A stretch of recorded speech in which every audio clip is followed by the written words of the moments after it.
Hello, my name is Theodora Brown, and my favorite hobby is baking. I have been in the kitchen and baking for longer than I can remember. We have old photos of me from when I was a toddler, helping my mom with recipes, and my love of baking has only grown since then. To me, there's no better way to make memories than by baking with friends or with family, and I was nervous that when I came to college, I wouldn't be able to continue baking like I did at home. But this doesn't have to be the case, and today I will be showing you how to bake right here at Grove City and demonstrating a couple of easy recipes that I've tried and how to adapt baking to dorm life. Baking in college is a bit different from baking at home. So here at the MAP dorm, we have a communal kitchen that's located in MAP South. So here I am walking in the front doors of MAP South. Here's the foyer, and over to your right will be a place where you can rent baking supplies. So in this room, there's this black cupboard where they keep all the baking supplies, and you can ask the lady at the desk and she'll let you sign out pieces of equipment. And you just leave your student ID there until you bring back the baking materials that you borrowed. For my purposes, I will just be making cookies, so the only thing I had to sign out were baking sheets. They have a lot of basic materials down here in MAP Kitchen. So here I am going down the stairs, and around the corner is the MAP Kitchen.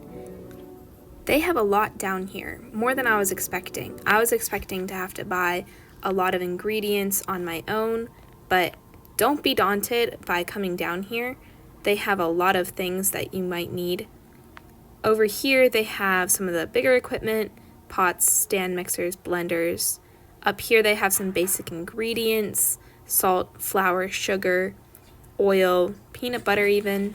And they also have measuring cups and spoons and spatulas already down here for everybody to use. And some drawers are just empty.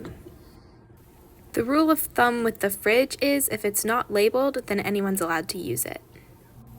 The first recipe I made was for peanut butter cookies, and that starts with 1/3 of a cup of brown sugar, and then you add in 1/3 of a cup of just regular granulated sugar. And then to that, you'll add, it calls for 1/2 cup of butter, but because I'm in the dorm, I only had oil. So I used 3/8 of a cup of oil, which is the baking conversion.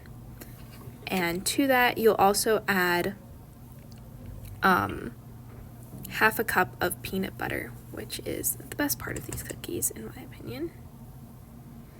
And here I am adding in the peanut butter. It is so much easier to bake in this kitchen than I thought it would be.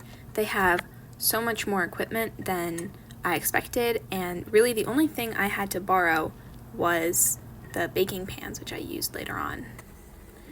Here I am just beating those ingredients together. This stand mixer I didn't have to borrow. It was just free to be used down there. And so you whisk those ingredients together until they become light and fluffy.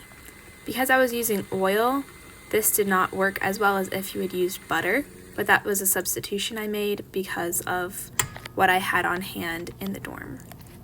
And then you crack in your egg, and you add a little bit of vanilla as well. I always just eyeball my vanilla, but it called for 1/2 teaspoon. I know I used way more than that, but vanilla makes things good. And you beat that in, and it'll become very light and fluffy. This process is called creaming, and it's how you ensure that the cookie will be nice and light and fluffy.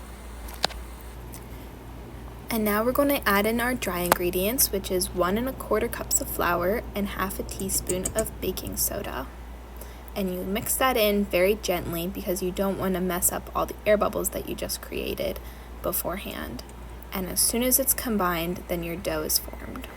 At this point, the oil substitution was really starting to worry me, so I added a little bit of applesauce for extra moisture, and then I preheated the oven and baked those cookies, but I didn't record the rest of it because I was very nervous about how they would turn out.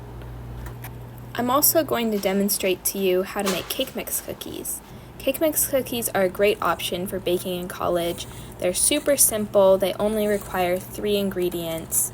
I'm using a chocolate cake mix here, but you can use any flavor of cake mix and it'll work just as well. And you'll add that to a bowl along with eggs and oil, and that's all the more you need. Here I am cracking in 2 eggs for this recipe, and then you'll just add in half a cup of oil later on. I don't make this recipe very often at home because I have access to a lot more ingredients at home, but for college they're a great option because they require less ingredients and they're easier to put together than a full recipe, which requires lots of little bits and pieces. Now I'm going to add in half a cup of oil, which is the 3rd ingredient for this recipe, and you'll just mix those 3 together into a nice dough, and then you'll bake them in the oven at 350 for about 9 minutes per batch. I was really impressed by my experience baking in MAP South. It was super fun, super easy compared to what I was anticipating, and I would recommend it to anyone who enjoys baking and wants to continue baking in college. I scooped these cookies out into 2 tablespoon balls, rolled them, put them on a pan, and baked them for 9 minutes, and they turned out perfect. So in conclusion, don't be afraid to continue your favorite hobbies in college. It may seem daunting at first, but it really wasn't that hard to continue baking, and I really loved it.